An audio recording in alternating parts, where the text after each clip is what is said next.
You're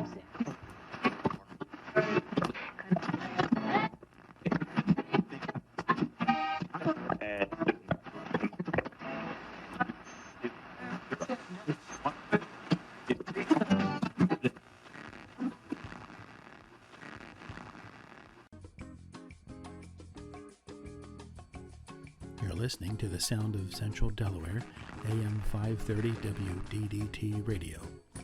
Coming up next is Mr. Moribund's Scary Little Christmas. Keep your dial tuned right here to WDDT, AM 530. We're what's on when there's nothing on.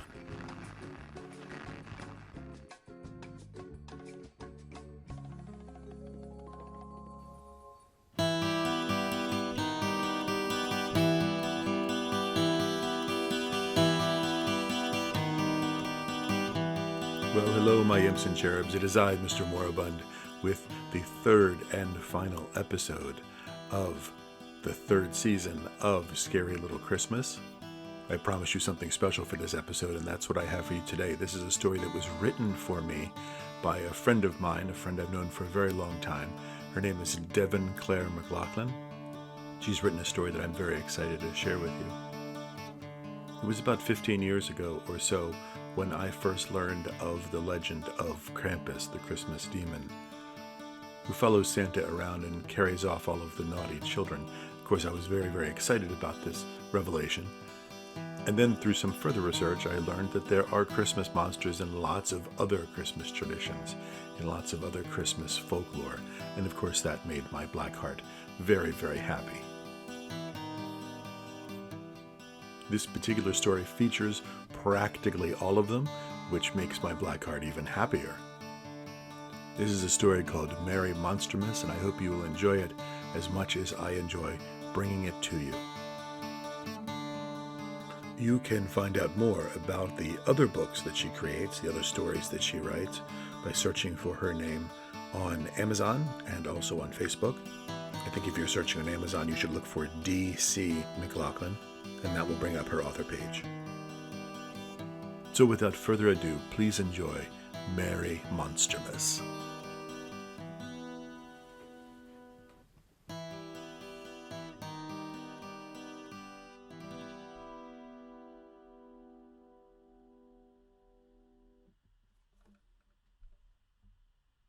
Merry Monstermas by Devin Claire McLaughlin. A promise is always made with the best of intentions, and then those good intentions end up choking you. Take this from someone who has learned it the hard way. But then I am getting ahead of myself. My name is Krampus. Yes, that Krampus, the monster with the Chewbacca coat, horns, and long tongue. For a change of pace, I thought I'd regale you with one of my Christmas stories. I hope it gives you nightmares of the horrible consequences of responsibility. This is the story of a promise I made to Santa Claus one faithful Christmas. Actually, I made the promise to Mrs. Claus. I never saw Santa. She summoned me to their home in the North Pole 3 days before Christmas. I knew this wasn't a social call. Santa never had time for such things so close to Christmas. Something was up. Something was wrong. So I showed up at the appointed time.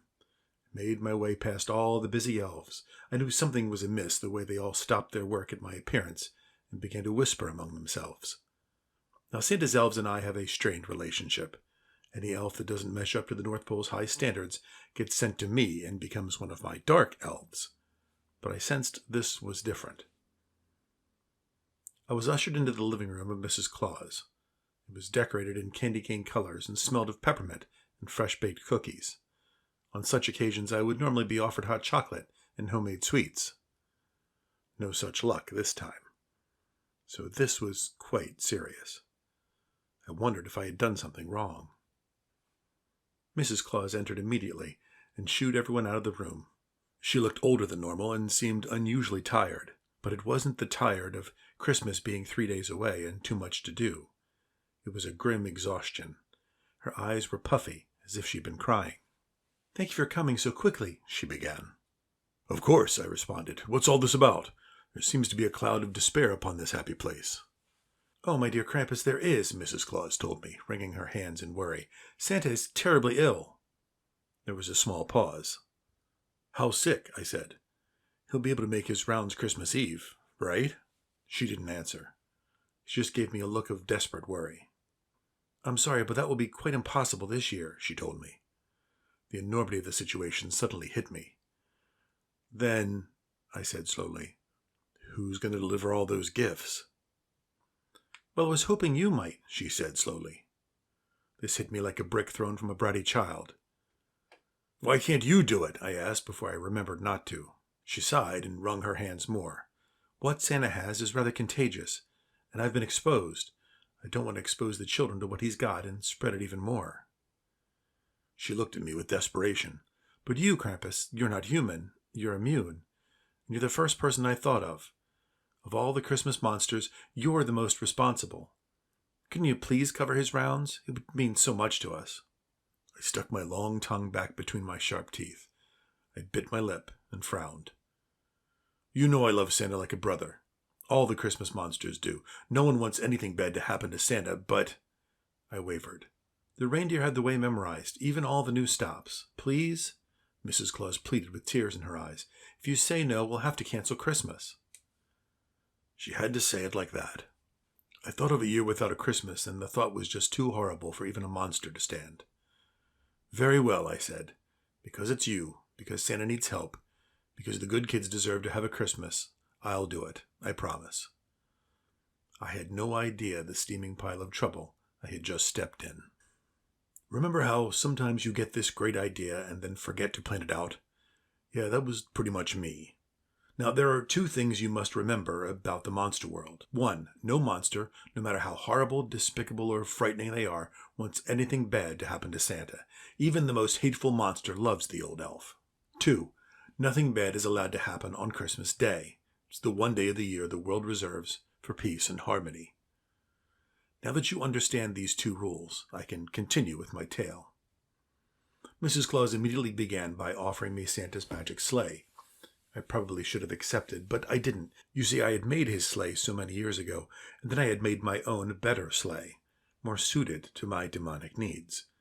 My sleigh was a wicker-crafted one, woven out of blackthorn vines.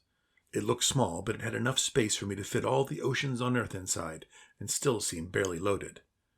Normally, 5 goats from hell with burning eyes and fiery breath drew my sleigh, but they didn't know the route, so we hitched Santa's prized flying reindeer up. They snorted and rolled their eyes at my contraption, but said no more. Santa's elves brought out bag after red velvet bag, stuffed to bursting with presents. My sleigh ate them all and growled hungrily for more.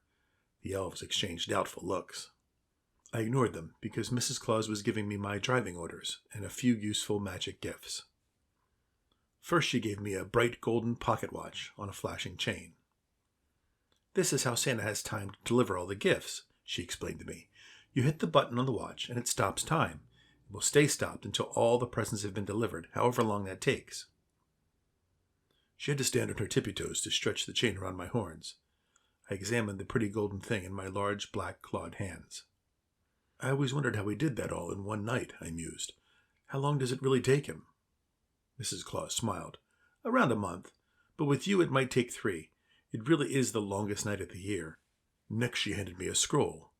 When I went to read it, the excess fell onto the snowy ground and went on and on and on. Mrs. Claus snapped her fingers and it magically rolled itself back up.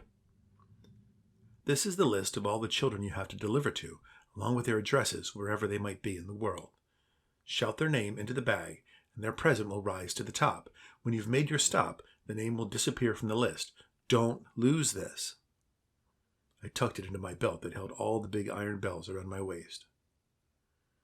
Lastly, she gave me a clear crystal ball, the kind you hang on a Christmas tree. I thought it held glitter inside, but when I peered closer, it actually seemed to be a living star. This is for when all things go wrong and you think you're not going to make it.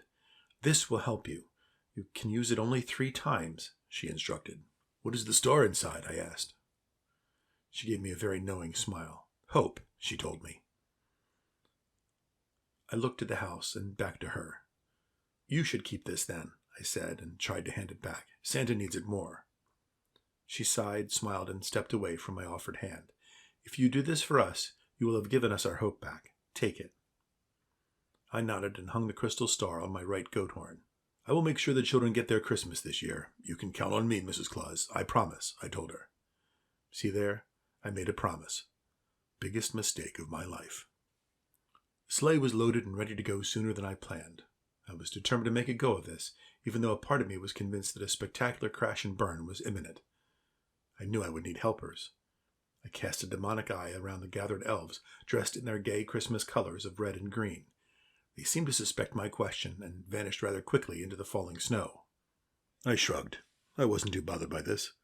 The last thing I wanted was to be stuck in a sleigh with several cheery elves singing Christmas carols for the actual span of 3 months. That sounded like hell on earth to me. I whistled briefly into the cold air. A spout of flames appeared in the snow, and 5 dark elves hopped out of the flames and onto my sleigh. We were loaded and ready. I climbed under the sleigh and settled into my comfy chair of endlessly burning hot coals. I snapped the reins and waved goodbye to Mrs. Claus as we set out on our way. The first thing I discovered after pushing the button on the pocket watch was that it had no effect on magical beings. So I decided to swing by Iceland and visit a few friends along the way. I knew I had plenty of time. The first place I stopped was the house of the ogress, Grilla. I must confess it was mostly just to see the look on her face of my thorny sleigh being hauled across the snowy night sky by Santa's reindeer. I was not disappointed. When she had recovered her wits enough to speak, I told her what I was doing. "Santa's sick?" she gasped. "No one told me. I want to help." Then she bellowed to one of her 72 sons. He came floundering through the snow, hefting a heavy, steaming pot. Grilla informed me it was a pot of stew that never got cold and never ran out. Then she gave me another gift I really wish she had skipped. She called 13 of her sons, the ones they call the Yule lads, to go along with me to assist. She said I would need the heavy lifting. I tried to refuse. I told her I had my own 5 dark elves, but she insisted. Have you ever tried to refuse anything an ogress offers you? It doesn't go well. So I sighed and told them to hop in. The sleigh definitely had room for them. One of the lads insisted on bringing along his pet cat. I just rolled my eyes and said okay. I found out later that cat was no other than Yolakoturin. Had I known then. Anyway, the trouble started almost immediately. The Yule lads began to paw through all the bags of presents. They unraveled several hand-knitted sweaters for gifts, which made the Yule cat furious, and it started to scratch the lad. 2 of the other lads thought it would be funny to switch the name tags on the gifts. I think I got it all sorted out, but to this day I'm not sure. There may have been a little girl that got a toy tractor, and a little boy that got a Barbie doll for Christmas that year. The first delivery I did, the cat drank all the milk left out for Santa, and promptly fell asleep. We almost forgot him and had to go back. No one wants to wake up to a car-sized cat with a bad temper left under the tree. The Yule lads ate all the cookies and tried to make off with the sausages for Christmas breakfast. In Norway, I stopped to visit my cousin, a she-demon named Lucy. She was too shocked to hear of Santa's plight, and she wanted to help in any way that she could. She insisted I take along 3 of her troll assistants. I sighed, shook my head, and hoped everyone would get along. They didn't. Lucy's trolls, the Yule lads, and my dark elves immediately fell to squabbling. The insults flew, their eyes blazed and fists were thrown. The cat perched on my shoulder and shrieked at the commotion. Santa's reindeer weaved and swerved in the skies as if their driver was drunk. I wasn't, but I wish I had been tipsy. I think a troll fell out of the sleigh as we were flying over the ocean. I'm not sure. All I know is icy salt water can't kill trolls, so I kept going. In Wales we ran into a new monster I'd never encountered before. It looked to be a horse skull cloaked in fluttering white grave shrouds. It could not speak without singing and introduced itself as the Marie Lloyd. It was horrified to learn of Santa's condition and wailed piteously until I agreed to take her along with us. Unfortunately, I forgot to discuss this with the reindeer. They took one look at the Marie Lloyd's skeletal appearance, snorted, and fled. They broke the harness and scattered in 8 separate directions into the night sky. We were stranded. I still had my list. I knew my next few stops, but a sleigh doesn't fly by itself. I grumbled. So far this was going beautifully. I stuck my claws behind my fangs and whistled 3 times. Another pillar of flames appeared, and 5 great billy goats came trotting out of the flames, breathing smoke and striking sparks from their hooves. "Now all you need is to get them to fly," said a voice from the darkness. A figure swaddled in rags and leaning on a twisted stick hobbled out of the darkness. "Frau Perchta," I laughed. Now, Frau Perchta and I are great friends. We both serve the same purpose, weeding out the bratty kids from the good. I always skip a few hellions for her, and she does the same for me. "What are you doing in Wales, of all places?" I asked. She smiled and shrugged. "The earth told me Santa is not well, and you were doing him a favor," she told me. "So I sought you out. Figured you might need my help." The first time since I started the journey, I felt relieved. It's always good to have a witch on your side. She waved a bent hand, and the goats galloped into the air. With a great leap, I caught a runner before it left earth entirely and swung abroad. Frau Perchta had already settled in. The Marie Lloyd galloped in the clouds beside us. We were on our way again. No sooner had we swung into the night sky than the fighting started up behind us once more. Frau Perchta just waved a hand, and they froze in place. The Yule Cat curled up on her lap and began to purr. I smiled. We headed to the British Isles next. The Queen of the Fae gave us a warm welcome in between stops. Then on to France, Germany, and Austria we flew. I tried my best to rein in the troublemakers and keep their disagreements minor. Some stops I was more successful at this than others. Frau Perchta helped a lot in this regard. Mostly I had to go find the Marie Lloyd, who was always sneaking off to sing the homeowners to sleep, no matter what I said about time being stopped, and then would help herself to what alcohol they had as payment. Usually a few of the Yule lads were with her, because they liked to drink too. Did I mention that, although the Marie Lloyd was overly fond of singing, this in no way meant that she had a good voice? We could usually keep track of her by the sound of shrieking in verse filtering its way throughout the house. In Austria, we picked up what I thought was a poor, ragged traveler dressed in dirty animal furs. I was so wrong. It was another Christmas spirit, known as Belschnickel. He tried to amuse my bickering helpers by telling jokes and handing out candies and nuts. It only partially worked. We finally had to position him at the very back of my sleigh, because even the trolls couldn't stand his smell. Finally, we ended our rounds in the Old World and headed off to the New World, America. What an awful place.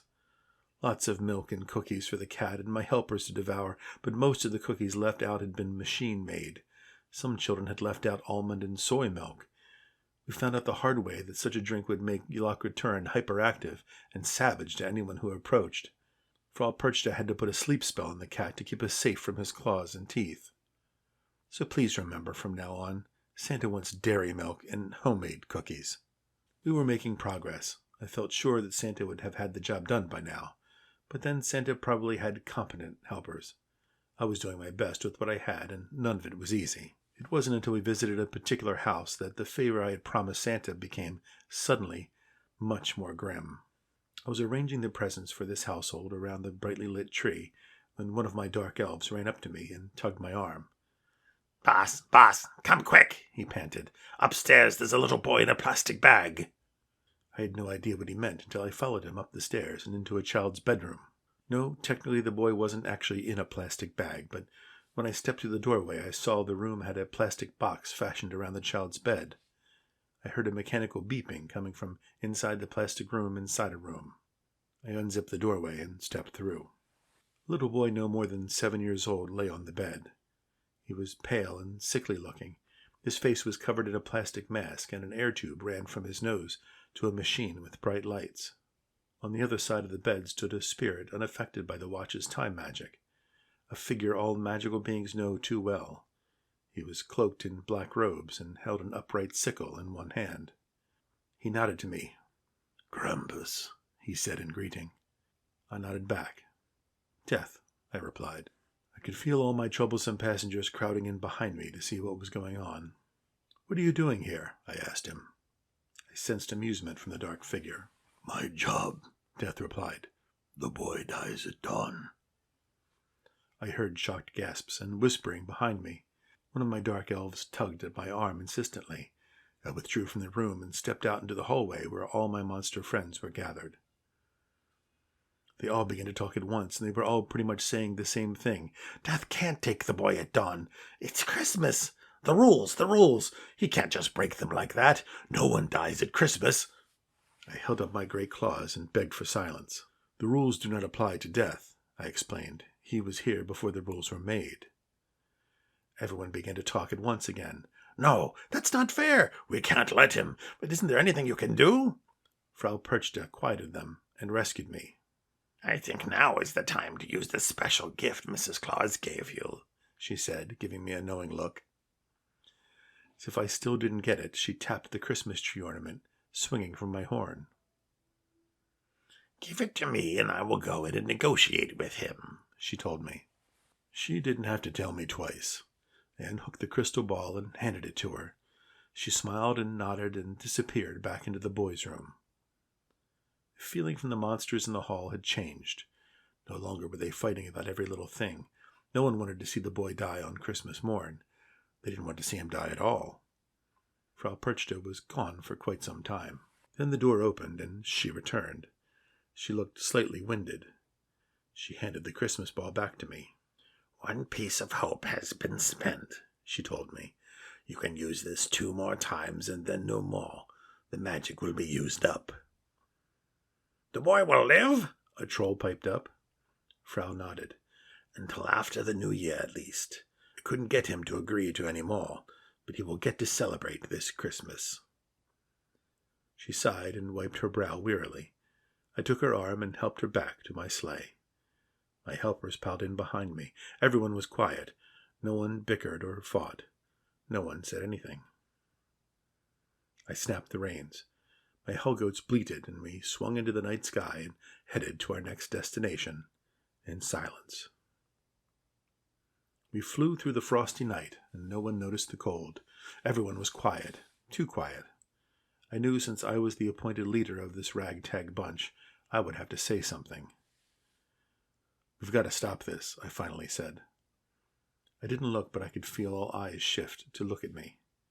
We've got to stop clowning around and work together, I went on. It's Christmas Eve, the most important night of the year, and we're treating this like it's a field trip to an amusement park. We've got to do better than this. We've got to pull together and forget our differences. If we don't, then why even bother with Christmas? Peace on earth is just a sham. We've got to make it mean something. Frau Perchta bent her head and smiled her knowing smile.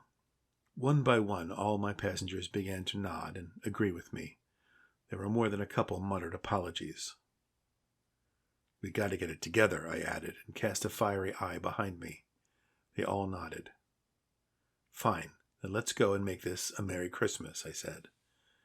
Cheers rose up from my thorny sleigh, and my goats bleated their fiery breath. The change was remarkable in my crew. All of a sudden, everyone was helping out. There was a chain of assistants unpacking the bags of presents and putting them under the tree. One of the Yule lads taste-tested the milk before giving it to the cat to make sure it was safe. The Yule lads and Lucy's trolls and my dark elves shared the cookies amongst themselves. If there weren't enough to go around, they broke them and shared that way.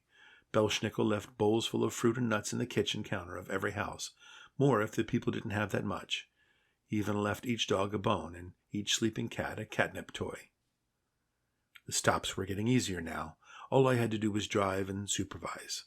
If there was almond milk and machine-made cookies at the stop, I gave it to my hellgoats. A goat is still a goat. They will eat anything.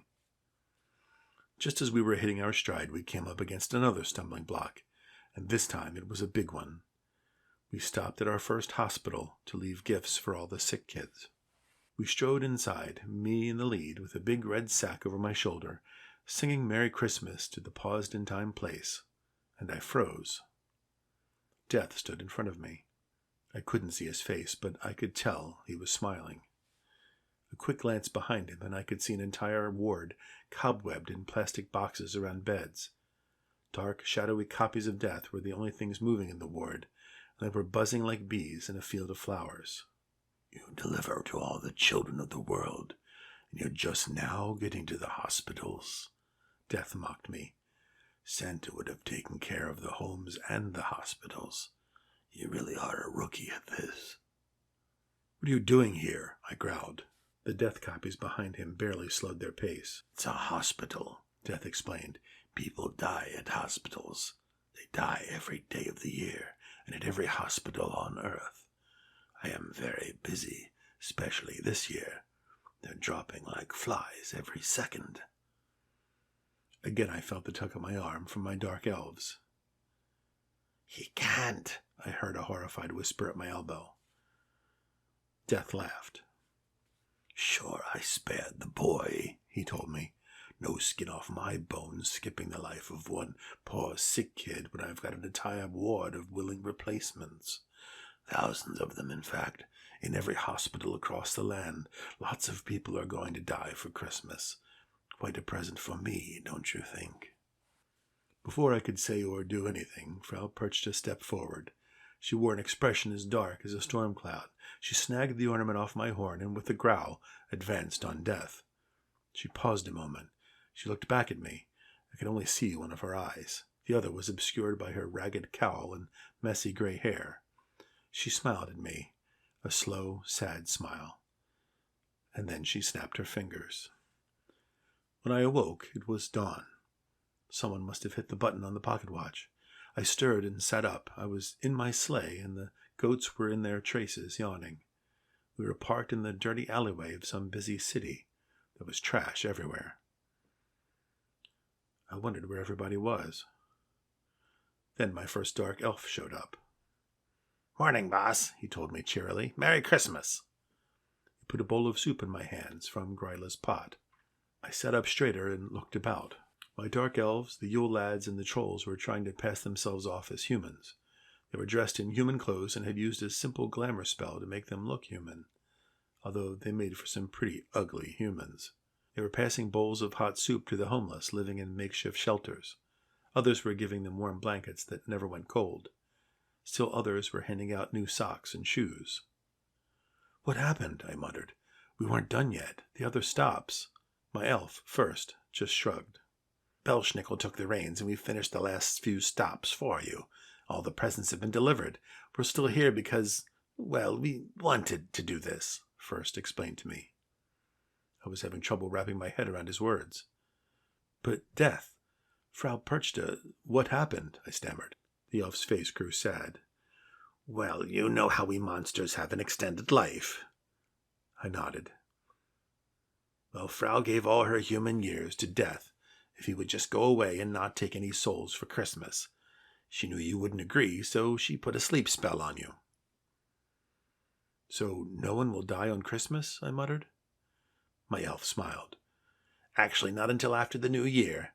Death had decided to take a vacation. Apparently he's never had a vacation and wanted to see what it was like. I think he went someplace warm, like the Bahamas. He said he wanted to see if he could tan his bones." I was quiet for a long moment while I digested this. "So, Frau Perchta is dead?" I asked. The elf grimaced. "Seems that way, boss. But hey, she saved Christmas for everyone else." He scooped up another bowl of soup and hurried off to deliver it to a shivering mother and child. I got into my sleigh and wandered aimlessly down the alley. Frau Perchta was one of my dearest friends. I couldn't remember a time without her. "Why so sad?" said a voice to my right. I turned around to see a young girl about 13 years old standing there. She was beautiful. Her hair was black, her skin pale, and her eyelashes and eyebrows were white. "You can see me?" I asked. She nodded and smiled. "And you're not afraid of me?" She laughed. "You're Krampus," she said. "Why should I be frightened of you?" There was something unusual about her eyes. They seemed to glow with an inner light. "Do I know you?" I asked. She only laughed again. "You know, I have some sweet cake and some dried fruit left over from Christmas. Would you like some? We could sit and you could tell me about yourself. I can see you have a wonderful story to tell." Her smile was so enchanting. She reached out her lily-white hand for my great big paw. She took my clawed hand fearlessly in hers. "You know, I have a sneaky feeling that we're going to be the very best of friends."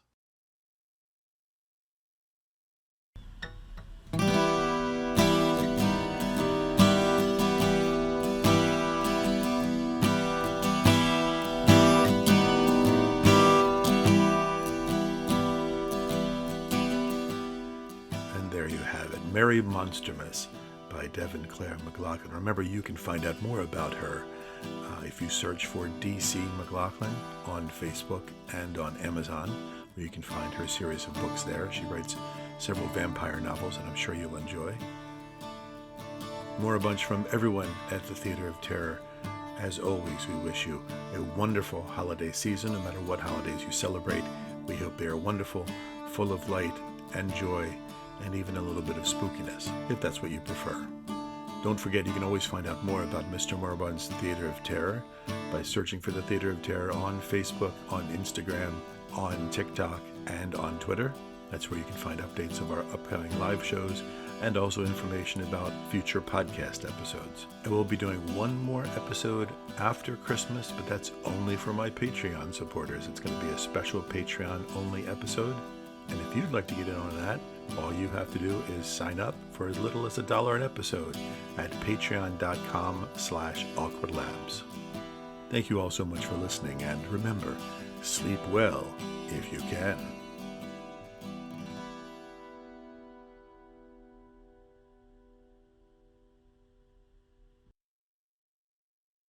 Mr. Moribund's Scary Little Christmas is written, produced, and presented by W.J. Walton and is a production of Awkward Labs. All characters appearing in this work are fictitious, and any resemblance to real persons, living, dead, or undead, is purely coincidental. All original material and music is copyright 2021, all rights reserved. For more information about Awkward Labs, visit awkward-labs.com. Pursue happiness, follow your bliss.